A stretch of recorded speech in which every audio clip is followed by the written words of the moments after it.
we're gonna have to. I'm gonna have to do something about this. All right, let's see what we got, man.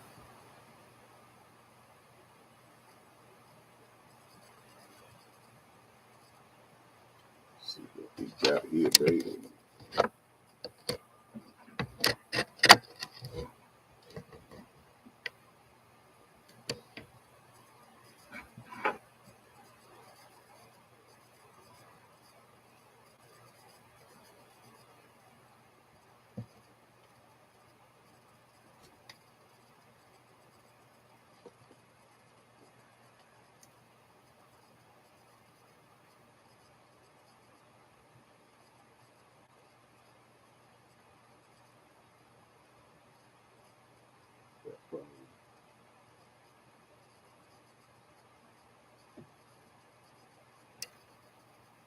All right, this is Road Star Sports Making Sense coming to you live.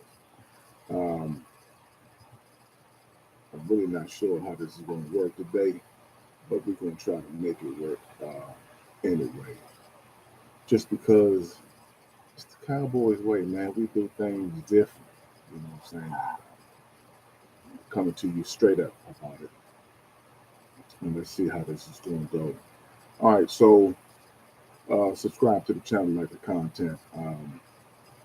We'll try to do something about this this lighting, which I do not like. Um, but we're gonna try to make it work anyway. Let's see. Let's see. Let's see. Let's see. See if this will be any better. I don't know what's going on, guys. What's going on? See if I can change this up a little bit. Now, I want to be a man of my word. I said I was going to come on. Here I am. I'm not sure if this is working. I may have to do something different. But yeah, we are a work in progress for sure. Let's see.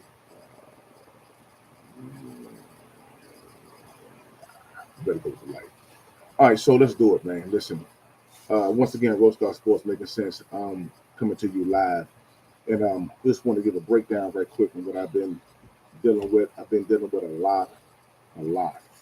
Whether it's out in the field, out in the street, going to the grocery store, going to get something to eat, going to coming on live with you guys.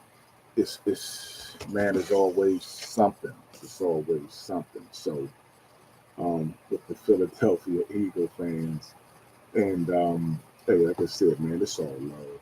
And no matter how you slice it or dice it, you got to roll with the punches and bob and weave, stick and move as you please. But Philadelphia, once again, congratulations to your success in winning the Super Bowl. But listen, guys, straight up, what the Dallas Cowboys are going to do in this draft. There is a lot that the Cowboys can do, should do. We want to talk about the health of our franchise quarterback and Dak Prescott. We want to talk about Micah Parsons, some things that he said that just did not resonate uh, with Cowboy Nation at all. Didn't resonate with us at all, and we found ourselves trying to figure out what is on Micah Parsons' mind. So first and foremost, let's talk about uh, our quarterback, Dak Prescott, before we go into talking about Micah Parsons, one Micah Parsons. Dak Prescott gave us his first interview after the Super Bowl, and what he said was very, very positive.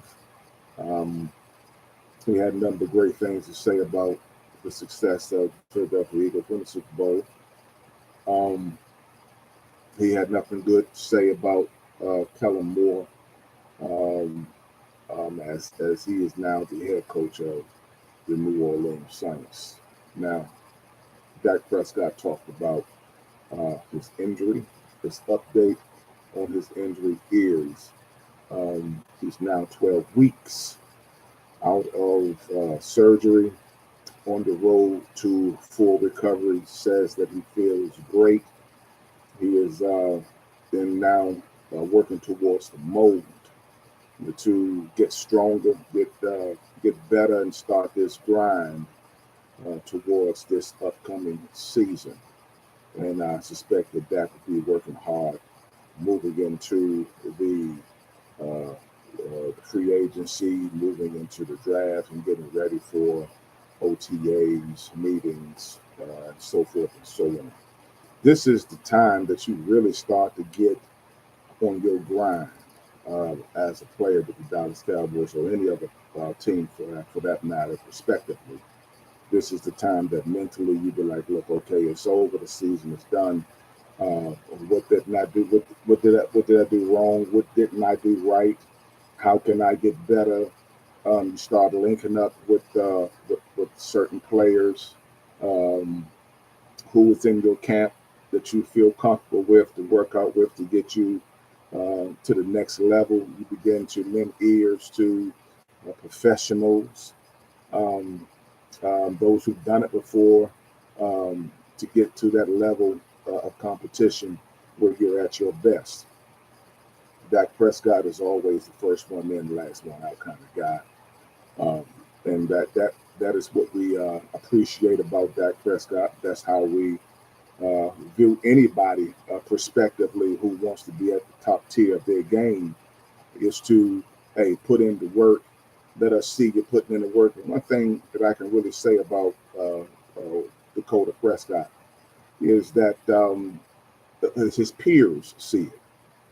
The legends of the Troy Aikmans and the Tony Romos, and I'm not calling Tony Romo a legend, I'm not stretching imagination, but Michael Irvin's, the Emmitt Smiths of the world, they see the kind of work ethics that Dak Prescott put in, and it's just fascinating to hear Troy Aikman say that, hey man, well, not Troy Aikman, I'm sorry, to hear Darren Woodson say, hey, when I look in my office and I see Four out there and nobody else is out there, but I see Four out there giving his all, giving 110%.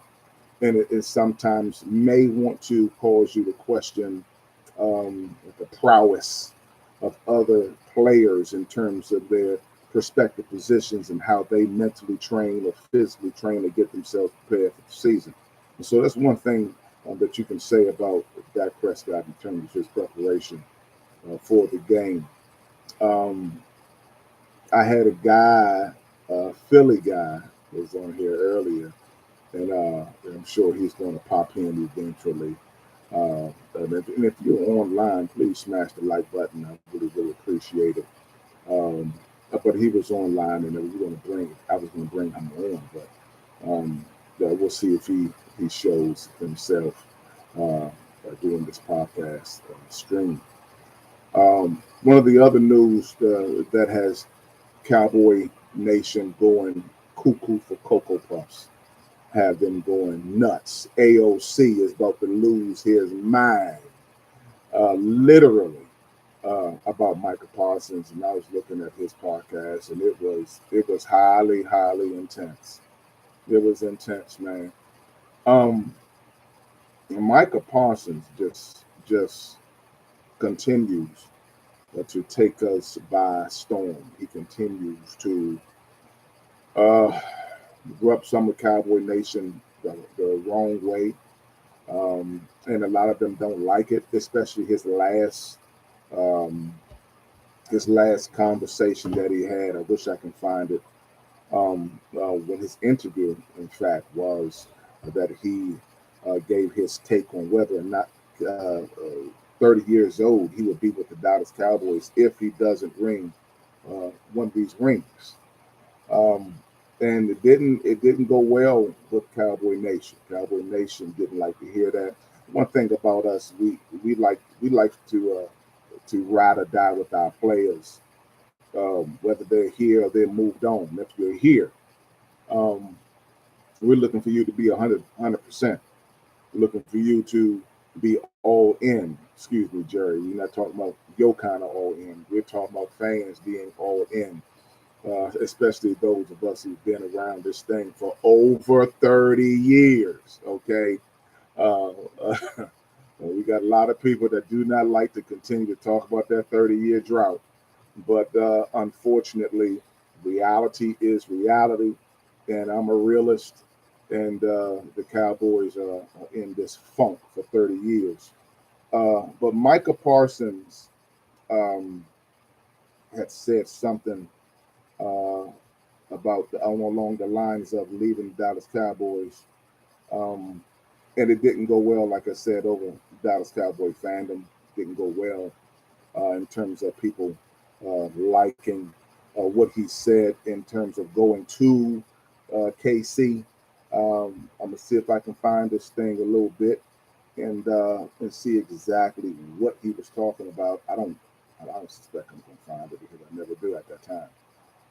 But in short, he just said plain and simple, "Hey, if I don't win a championship at the age of 30, you could look for me to be over at KC, with the Tomahawks."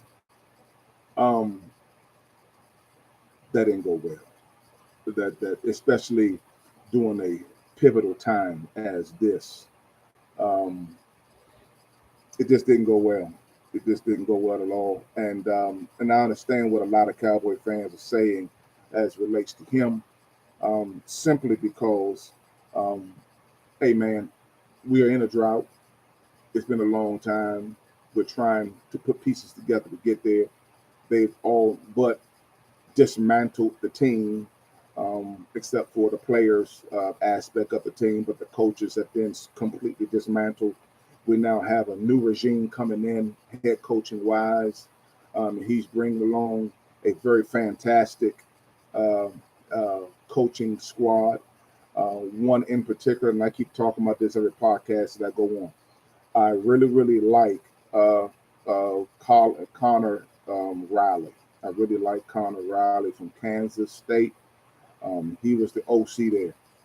Take a look at their offensive line. Take a look at how they block. Take a look at the schemes that he is using on these blocking assignments, and you'll see if you implement those things with our O line. Uh, However, they put that together, you were probably going to see a totally different revamp version of an O line that would probably more than likely get after the defenses to push them back on their heels so that Dak Prescott can have some time. The running backs can get through the holes, and the wide receivers can have time to get open. So this is now we're going to put it on actually the wide receivers. If you can't get open, CD Lamb, and if you can't get open, whoever is on the wide side, then that's on you. That's your problem. And we have to address you in terms of why you can't get separation to get open. Because we all know now here this goes back to the Philly fans. Jalen Hurts has one of the most, if not the most, prolific offensive lines in football, professional football. Their offensive line is stacked. They are with it. You know what I mean? Their offensive line is all of it. And but when you're trying to compare the Dallas Cowboys offensive line against the Eagles offensive line, dare I say, the Commanders um, offensive line, Dallas offensive line sucks. I don't know who thinks what or what thinks who about Steele. Steele to me has been with the Dallas Cowboys for what about a good 4, maybe 5 seasons, 5 seasons, and still hasn't shown me anything to be able to protect that right side. And he's injury prone on top of that. And I think you need somebody in there who's stellar, somebody who's solid, that's going to get the job done to help keep our quarterback upright because we still don't have a running back and we don't know who the running back is going to be. And hopefully the running back, whoever it is, will be a running back um, that can be somewhat like Zeke, because Zeke was a hell of a blocker, um, and somebody who can not only just run the football and be a hellified runner, but also who's a hellified blocker to help again keep Dak Prescott upright. Um, the other one is Guyton. Everyone, I know Guyton is a rookie, um, but Guyton played the entire season except for a couple of games down the stretch. But he was the main dude, the main left tackle. That was him. Guyton is Guyton is looking at really being all but out of that position if he can't get it together, man. And I will go on the limb to say, okay, yeah, he was a rookie, but going into this year, he's no longer a rookie, second year, and we're looking for some promise on that left side, because that left side is the most pivotal side, being Dak Prescott or any quarterback's um, backside, blind side. So we're looking for him to even pick up the pieces in that area. But if I can get back to Michael Parsons right quick, it doesn't do the locker room any good when you are throwing potential players that the Cowboys could get under the bus. We are already frail on offense and offensive line. We are frail on the defensive line because we could lose Ziggy. We don't know for sure, but Ziggy is hitting the free market. But we just don't know because we're just that frail on the defensive front. We may end up losing Ty Law to free agency. And who are we going to replace these guys with? We're going to go in the draft and get somebody who's unproven, or are we going to go in free agency and get somebody who is proven and who can help in those positions? Now, Michael Parsons got to fix this thing, man, because he got a lot of people looking at him sideways. And here's the other thing: you got a lot of people, a lot of players that haven't even decided where they want to go. And if they do decide that I want to go to the Cowboys to play, you got Michael Parsons saying some weird stuff, man. This dude is saying some weird things about, you know, don't come here. You know, it's one of the worst places to come. You know, you might get beat up if you come here. That's just ridiculous. I mean, it's just crazy. But that, you know, you would one of the catalysts of the team, the backbones of the team. He's a very, very good player, and he hasn't gotten to his stride or his potential yet. But it's too much negativity, and we all know, if you have been a Cowboy fan for years and years and years, you all know that in due time, just like Dez Bryant, just like Terrell Owens, or just like anybody who was just a drama queen, Jerry Jones will tolerate you for a minute, and then next thing you know, you're gone. He may end up being a Herschel Walker trade. You just never know what would take place to get more pieces, because the Cowboys only had 6 picks in the draft. They only have 6. 1, 2, 24, 3, 5, 6. There's only 6 picks they got. So they're going to have to go ahead and wheel and deal, which means they're really, to me, they're really going to, for the first time, going to have to hit free agency really, really hard, and to get the players that they really need. Now, let's get Michael Parsons out the way. That's done. Who do I think the Cowboys potentially can get on free agency as it relates to an offensive guard? Now, this guy is proven. He's from Iowa. He's big. He's 33 years old, a little long too. 10-year pro, 6'5", 315 pounds. He had a shoulder injury into December. Don't know how that's going. Maybe rehab will be a little better. And the chances are he will be. But if you take a look at Brandon Sheriff from Jacksonville to help fill that guard position, because we're going to more than likely lose Zach Martin, and to put somebody to the left of Hoffman. And let me tell you, I love me some Hoffman. Whoa, you talking about building around a gem, a centerpiece, Hoffman is that guy. Hoffman is that guy. Oh my God. This dude is a stud for real. If there's going to be a replacement for Zach Martin, you want to take a look at some tape on Hoffman. Hoffman is that dude. Hoffman is that dude. Now, who resembles Hoffman to me is going to be Brandon Sheriff. Take a look at Brandon Sheriff highlights. My goodness, the guy is a beast. He's an animal. He's a free agent. I don't think he's going to be pricey. I think the Cowboys should kick the tires on him and find out whether or not we can get him for cheap and get him in to help out on that offensive line, which would be great if we can some kind of way get Guyton going and plug him in between. I would say he likes to be on the left side. So if we can move Tyler Smith to the right side, put him on that left side beside Hoffman. Either way, you got him on either side of Hoffman. It's going to be whoa. This man. If you do your research, I would like to hear your guys' comments and how you feel about that in the feeds, because this offensive line, man, needs to get right. And with Connor Riley as the O-line coach coming in, I think it'll be what we need to get this offensive line back where it used to be.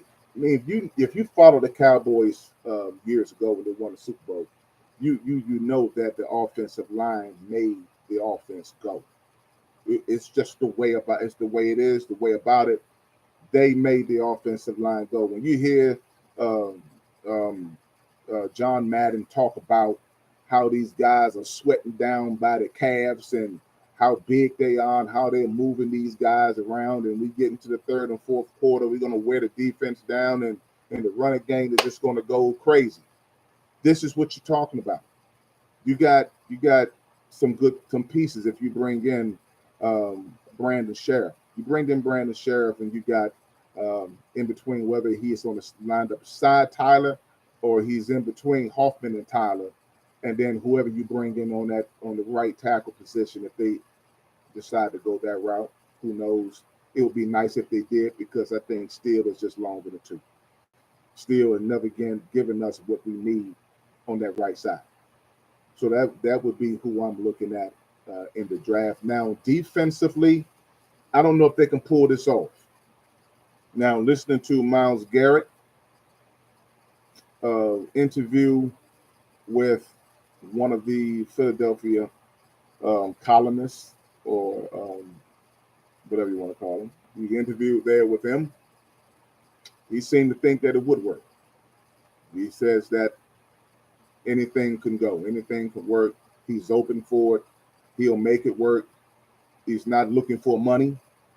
He's already got the bag. He's looking for a team that wants to compete for a championship. If we can get him and get Micah Parsons ready to rock and roll with Myles Garrett on one side, like I said, we're going to lose D-Law. With D-Law, more than likely, the reports are saying that he's probably going to go to the Commanders. That is the case, so be it. He'll go to the Commanders, because my thing about D-Law is this. Ever since he got the bag, if you guys know this, I'm probably sure the Cowboy Nation has been following this for the longest. If since he got the bag, he has not been the same. He has not been the same. Remember, he had the PED drug suspension, and I suspect that before that, he was a beast. He was a beast. But after they found that out, after he got the bag, he was like, "Hey man, I'm cool. I'm good now." He never came out with the hammer. He never came out with the hammer. You know, Boys, it was known for that. He ran out with the hammer. I'm still waiting for you to come out with the hammer. He never came out with the hammer. He declined throughout the year. So, I mean, hey, he's injury prone. He's had many injuries. It's time for him probably to move on. He goes to the Commanders and link up with Dan Quinn. Cool. We need somebody who's going to fill in, who's going to be productive in that position, and take some pressure off of Micah Parsons. I'm saying Micah Parsons right now because we don't know how this is going to end up. We don't know how the Joneses are feeling about Micah Parsons continuing to badger the Cowboys and make threats If you remember the early part of the season, there were threats about him going to Philly. He may be going back to Philly. He may be going back to Philly. So now he actually comes out and says, 30 years, I don't got a ring, I'm gone. So let's hope that we can do something to try to ease that and take that pressure away from Michael Parsons so that we can get him focused, lining up on the opposite side of somebody like a Myles Garrett or Khalil Mack. Now, that's another hot commodity of free agent is Khalil Mack. Khalil Mack has been sub. He has been steady. He has been productive since the leaving of the Raiders. But Khalil Mack is still Khalil Mack. May not be the Khalil Mack of let's say 7 years ago, but nonetheless, Khalil Mack is still a threat if you put him with a Micah Parsons. Put him with a Michael Parsons, and I think that'd be a good go for the Cowboys to even test those waters. But look for the Cowboys to look at Brandon Sheriff. I do like him.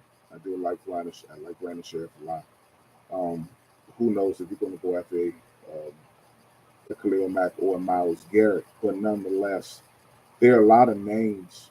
I even heard that DK Metcalf will be. Oh my God! Can you imagine if the Cowboys got a DK Metcalf?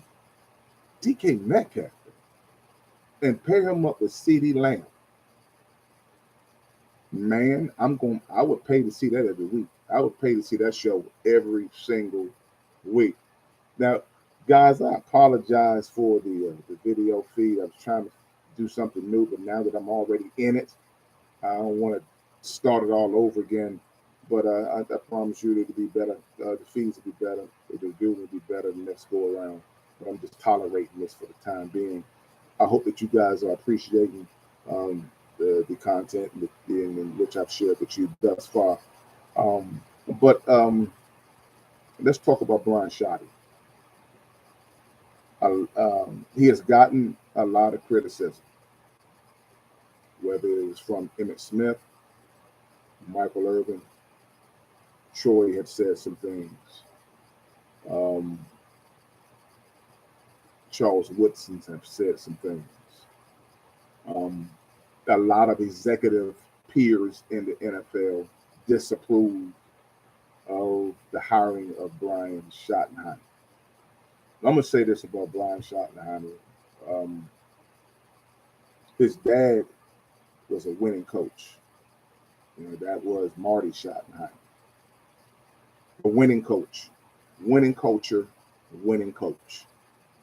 Now, Marty Schottenheimer was the head coach of the San Diego Superchargers, who had the all-star gold jacket wearing LaDainian Tomlinson as the running back, Phillip Rivers as the quarterback. Remember, they had Drew Brees, but then they traded Drew Brees to New Orleans Saints. He had a winning record. He never did not have a winning record. Always. He had came to the Washington at this time, the Washington Redskins, to be their head coach. He had a winning record with Washington. To this day, I don't understand how Washington fired him when this man won them 10 games the season that he got fired.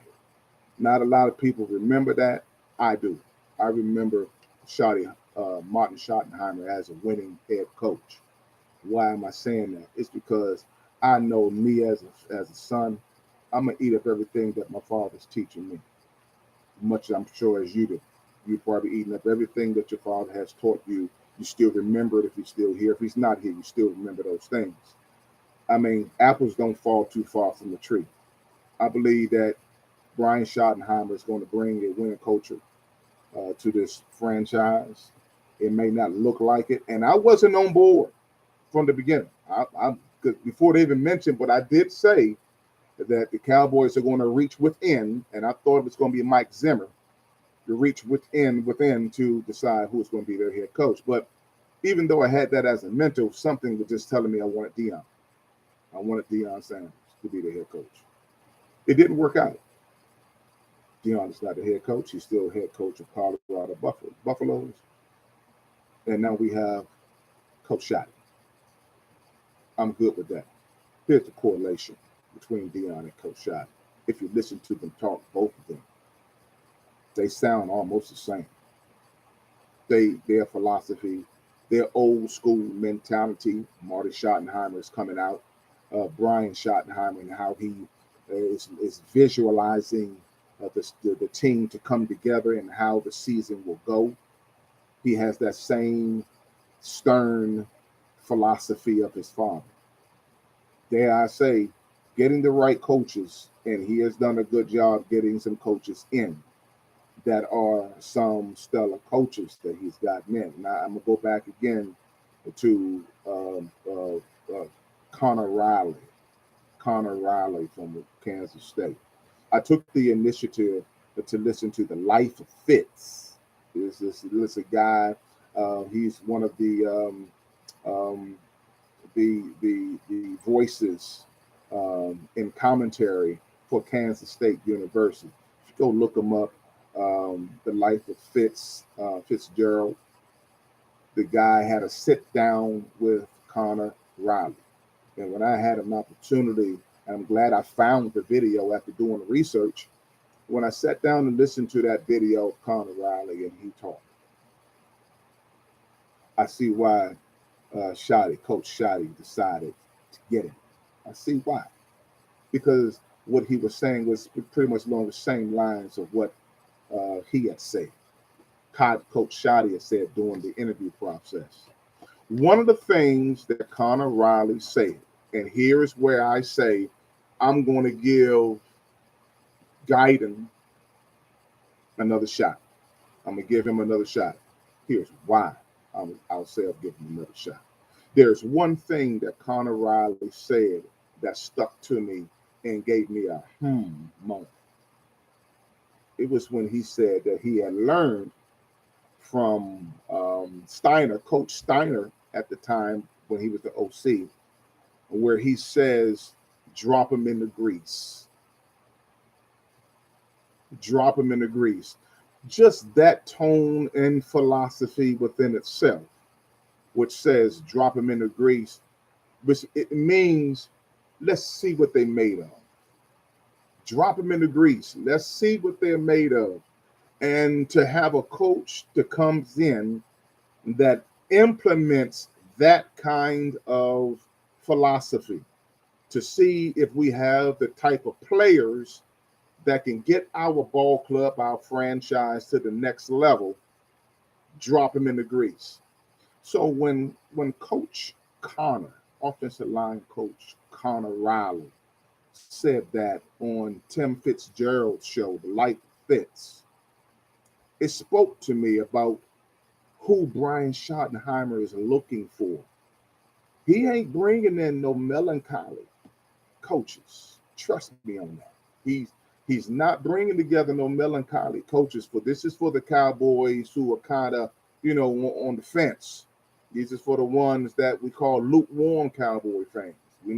We're trying to get you in the mindset to understand what's happening here with the coaching selection, who is actually hiring these coaches and sorting after these coaches.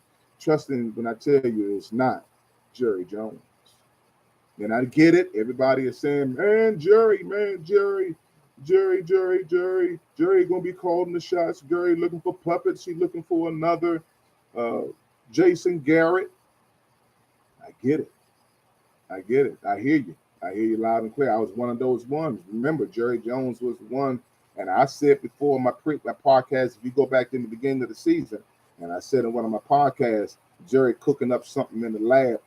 I don't know what Jerry cooking in the lab, but Jerry is cooking something in the lab. And then as time starts to get closer to the first game of the season with the holdout of CeeDee Lamb and the Michael Parsons discussion, and whether Dak is going to get paid and who's going to be the running back. We don't know who the first tier, second tier, third tier running back is going to be. Who is actually going to be the backup quarterback to Dak Prescott? Is it going to be Trey Lance? Is it going to be Cooper Rush? That's another issue that the Dallas Cowboys are going to have to figure out in terms of going into this season. Who's going to be the quarterback backup for Dak Prescott? Because Cooper Rush 9 times out of 10 is not going to be here.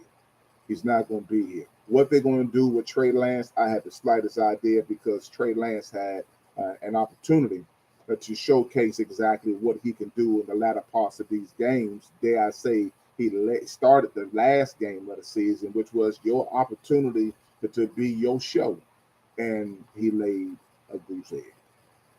So I'm just saying the Cowboys are going to do something, and they have been doing something. And the moves that they have made with the defensive line, the defensive coordinator, the offensive line coach, and the offensive coordinator, trust me when I tell you, they're making some very, very good moves. They're making some very, very good moves. And I really, really like what they're bringing to the table. Now, I know I've been on for a little while. Let's look at something very, very quickly, guys. The Cowboys' needs. And y'all, you guys, let me know if you like the content in the feeds, man. The feeds are ghosts. You know, who's online, who's on first, who's on second, what's on third. State where you're at, where you're coming from, where you're viewing from, whatever the case may be. If you're a Philly fan, if you are a Commanders fan, if you are a Raiders fan, whatever, Cowboy fan, Cowboy Nation, make some noise. Let's take a look at this thing, man. The Cowboys' needs going into this draft. First and foremost, number one, defensive tackle. 2, running back. 3, wide receiver. 4, cornerback. 5, offensive lineman. 6, defensive end edge. 7, linebacker. 8, safety. 9, as I said, quarterback. 10, tight end. Because Fergie went into a decline this year. He went into a decline this year, and the Cowboys are going to have to get a safety blanket somewhere, somehow, to give Dak Prescott what he needs. Dare I say, like a Jason Witten, and Jason Witten when he was a rookie. I remember against the Eagles. He caught that pass and ran down the sideline with no helmet. And we got to get back to, the fundamentals of football. The safety blankets is always going to be your tight end. He's your bailout. Then your X, your Y's, or then is the tight end. Sorry, the bailout. And then it's your tongue-tied, your slot receiver, and then your X and your Y. Of course, you're going to look for your X and your Y's first, but as you go through your progressions, that tight end should be right there somewhere, and that slot receiver should be even closer. But we got to get to that. Those are the positions that we have to find. Brandon Carr may be on the chopping blocks. Fergie might be on the chopping blocks. Turpin, I know Brandon Carr and Turpin are free agents moving into the 2025 season. So the Cowboys will have to do something. Here's what I will say, though, and I know a lot of people a lot of Cowboy fans don't want to give this guy an opportunity. The Cowboys have to keep Mingo. I want to know what you guys feel. How do you feel about Jonathan Mingo? I don't think that Jonathan Mingo got a fair shake. If you go back, and look at his highlights, especially his college highlights, his collegiate highlights, my goodness, this dude is like another Dez Bryant waiting to be unleashed. If they just do their due diligence and let him come along in the off season to be a part of this team, I guarantee you, Jonathan Mingo will turn some heads. Much like the other receiver that they brought in last year, never used him, Martavius Bryant. Big, athletic, strong, can run, can stretch the field, and they let Martavius Bryant go. The Dallas Cowboys cannot afford to let Jonathan Mingo go. If you're going to put, if Brandon Carr and Turpin are on free agent list, you got to hold on to Jonathan Mingo. Now, of course, in the draft, you're going to find your receiver. That's a given. But I would definitely keep Jonathan Mingo. He has no miles on him. He barely played. So keeping him would be for sure. Defensive tackle, Ziggy. I like O.C. Ziggy. I like him a lot. I don't know if the Cowboys are really going to actually. Well, he is a free agent. Let me correct myself. He is a free agent, but the Cowboys can retain him if they want to. Now, who's out there in free agent that can replace him? I'm sure there's some guys out there. I haven't really dove into him into that position to find out who the Cowboys can pick up, but I'm sure there is. I want somebody like a Russell Maryland, somebody that like a Warren Sapp kind of player. That's what I want. Give me a Russell Maryland in that defensive tackle position, and I guarantee you that these guys on the edge will feast. See, this is the issue that a lot of people miss when it comes to the defenses and offenses. You build your defenses in the trenches. You build your offense in the trenches. The inner core of the offense and defense need to be built out. That your cornerbacks, your defensive ends, and your safeties can feast. They can have a field day, man, if you build in out. And a lot of times, a lot of teams want to build out in. Let's get all the exotic players, and then you won't have no time later on because you've used all your talent up to really capitalize on the players that you've gotten exotic, wide receivers, running backs, and probably a quarterback. But the interior of your defense or offense need to be maximized. Now, I'm not saying get an interior lineman or an interior defensive tackle first round, second round. You can always get these guys around the sixth, seventh, and then in eighth round. But if they're sitting there and nobody is taking them, you might have to scratch your head a little bit and make a decision. Number 2, running back. Now, here's one that everybody is talking about, including myself, because when I did film work on this guy, man, night and day. I don't care what running back you're thinking about in the draft. I don't care what running back you look at in the draft. I know that there were some columnists that was the Dallas Cowboys columnists that was talking about Kansas running back. Let me tell you, Penn State running back. Let me tell you, bro. Let me tell you. Ashton Genty is the truth. I did extensive research and film work on this dude. I don't know how many runs I've seen that this guy ran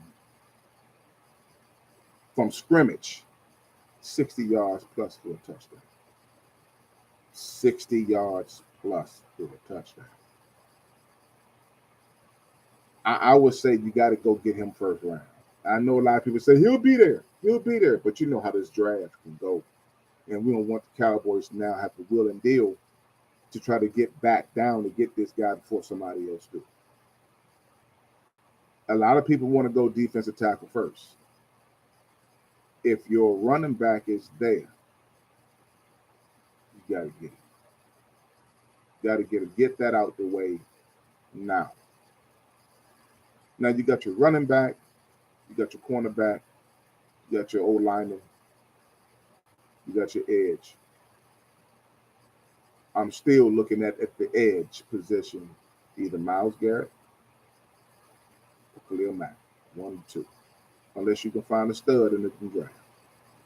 Khalil Mack, Myles Garrett, or unless you can find a stud to draft. Point blank period. Um, Linebacker position.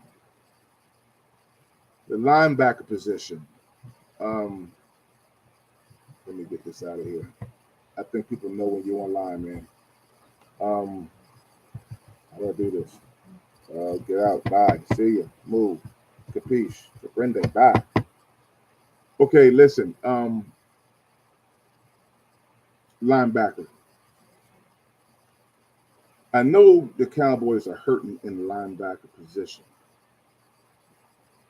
That's one of the, if not to me, that's one of the biggest positions other than the running back position that the Cowboys got to fill. I tell you why. The Cowboys all year had a problem with stopping the run. And dare I say, we had some okay linebackers during our glory years up to now. Okay, Dexter Coakley, and the best linebacker that we've had in from the 90s to now is going to be Ken Norton Jr. Ken Norton Jr. And then the guy that came from, I can't think of his name, Mick something, who came from the Raiders. You guys remember that guy that came from the Raiders who had issues on and off the field, police issues and stuff. If he would have kept his mind together, he could have been great. Oh my God, he was huge, big guy. But Ken Norton Jr. was the last that I can remember that the Cowboys had in the linebacker. If you remember that Redskin game at the line of scrimmage, when they denied them the touchdown and Ken Norton hit him, ooh, when he hit him, I felt it. I felt it. I did the shimmy when he hit him. But we haven't had a linebacker since then.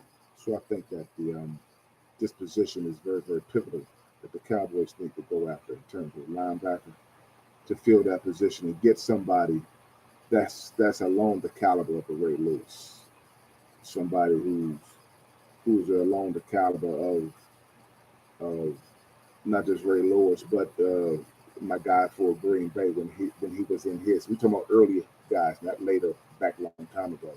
Some guys who kind of pretty much along our era. Ray Lewis and the guy from the Green Bay, I can't think of his name, long haired guy, cool. I like him a lot. But he was good, very, very good. Even San Francisco linebacker. Oh man, somebody like him that can keep that middle in check and let the running backs know when they come through there, we ain't having that in our house. That linebacker. Cowboys need to look at that. Running back, linebacker first. Let's get it.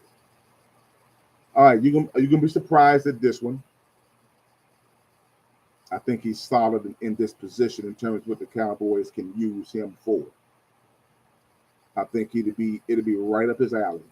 It'll be right up the Cowboys' alley. And I do really believe that the Cowboys are going to go after this particular player. If you got an idea who I'm talking about at safety, put it in the feeds. Let me see if you know before I say it. If you don't say it, I'm just going to say it. But okay, at safety, here's my pick for the Dallas Cowboys. Some of you are probably going to be surprised, and some may not.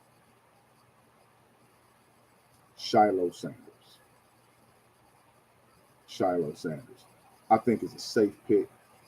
I think it's a solid pick for the Dallas Cowboys. I think he'll do exactly what the Cowboys need for him to do in that position. I think because Shiloh, I think, is ranked at number, oh God, what is he ranked at? Like 49 or something like that. I think he comes at 49. It could be a little longer back down the line a little bit, but Shiloh Sanders is one that I think the Cowboys will go after. If they can't get what they won't get Store. They don't even have a chance at getting Travis Hunter, because Travis is going to go one. You can believe that. Travis is going number one. But Shiloh is definitely a pick for the Dallas Cowboys to go after. Let me ask you guys a question. As it relates to a backup quarterback, I've been thinking about this for quite some time, and I've seen a whole genre, whole list of quarterbacks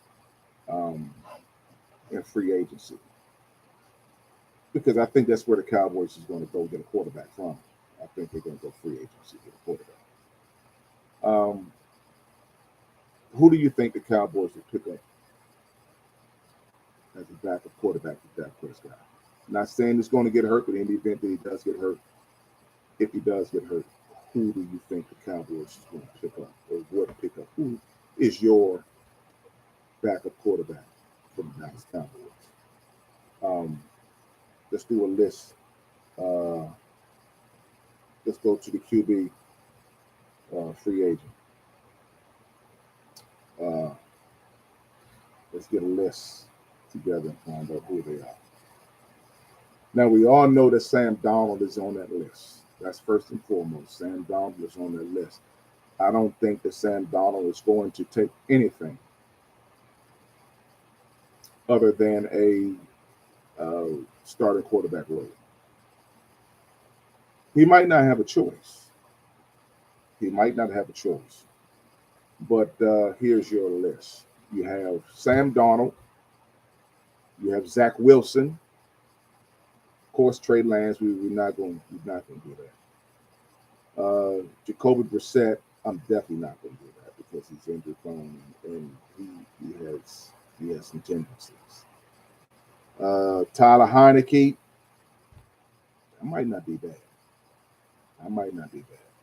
But on the long term, Taylor Heineke kind of gets lost a little bit. He gets lost a little bit. But when he starts out, he's balling when he starts out. So you keep that in mind. Tyler Heineke, you got Marcus Mariota, Drew Lock, Andy Dalton. We've been down that road before.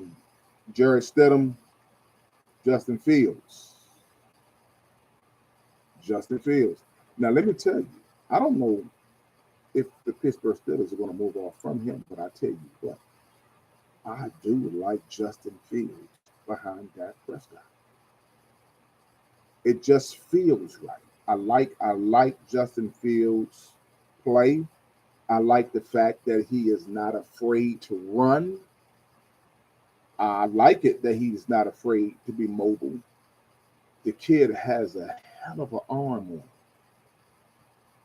If he can be taught or tweaked to be accurate. But I'm not afraid of Justin Fields. I wouldn't be upset to get Justin Fields. And it's not going to cost the Cowboys that much to get. Joe Flacco, Jameson Winston.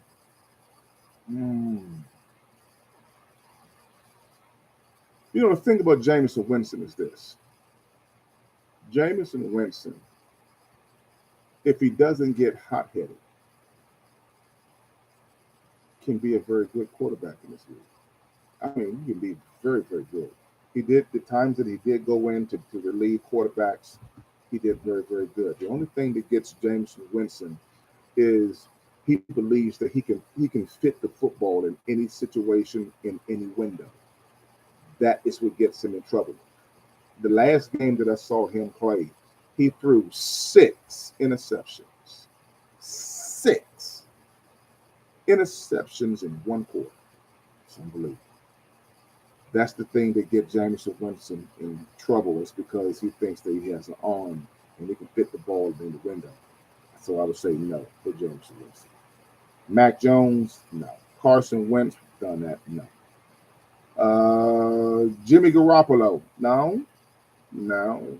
Jimmy could be, that could be okay.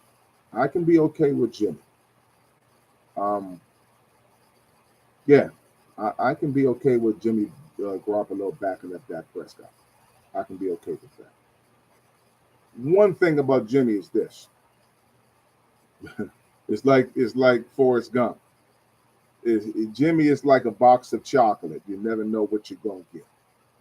But if you end up getting a good Jimmy, like when he was in San Francisco and he was a starting quarterback, you can really have yourself something there. And we're only talking in the event that Dak Prescott gets hurt. But Jimmy Garoppolo is not a bad option. So let's see. You got Jimmy Garoppolo, Justin Fields, and I said Tyler Heineke. That would be a good choice because I don't think anybody else is going to be solid. I wouldn't go with Russell Wilson because that's too much. I wouldn't go there. That's it. That's it. So Tyler Heineke. Let me ask you a question. Between Tyler Heineke, between Justin Fields, and Jimmy Garoppolo, Jimmy G, who you got? That's going to start behind to be the backup for Dak Prescott. Who you got? Because you're going to need somebody that can really own his position if something does happen to our quarterback. You're going to need somebody, not just somebody who can step in and give you a few games here and there, 2 or 3 games. You can try to get on the road, and the defense got to help you out and darn near kill themselves because they got to help carry the team. You need a quarterback that can step in and say, I got this. This is what I live for. I lived for this moment. I got this. And help take this team deep into the promised land called playoffs. And so, hey, man, I really hope you guys enjoyed this live stream. Duty is calling in a little while, and I got to get myself together. My Philly fans didn't come on tonight. I'm a little hurt. I told my brother that I was going to come on, and he didn't show up. We're gonna have to get that together because it's all love in the NFC East. It's all love in the NFC East. We want our teams to win. The Eagles, the Commanders, the Giants, and us boys. We all want to win, but we all going to have to fight in the jungle to see who's going to be the king at the end. To be the last one standing. This year, it was the Eagles. It was the Eagles. Let's see what it's going to be next. Well, this year. At the end of the day, we still them Cowboys. How about them Dallas Cowboys? Them boys. You gotta love them. You got to love them, man. Hey, listen, man, I'm Roadstar Sports. I'm coming to you live. I'm going to end this thing, man. Listen, man, let's do it again. And I hope that the live is a little better, the lighting and so forth. We get all that taken care of because I got some things I'm ready to do to really put this to where it needs to be. Thank you, man. God bless you. Get some rest. Go to sleep because I got to go to sleep, man. I got to go to work tomorrow. Hey, how about them Cowboys? I see you tomorrow, 7:30. Be online. Peace. Your boy out.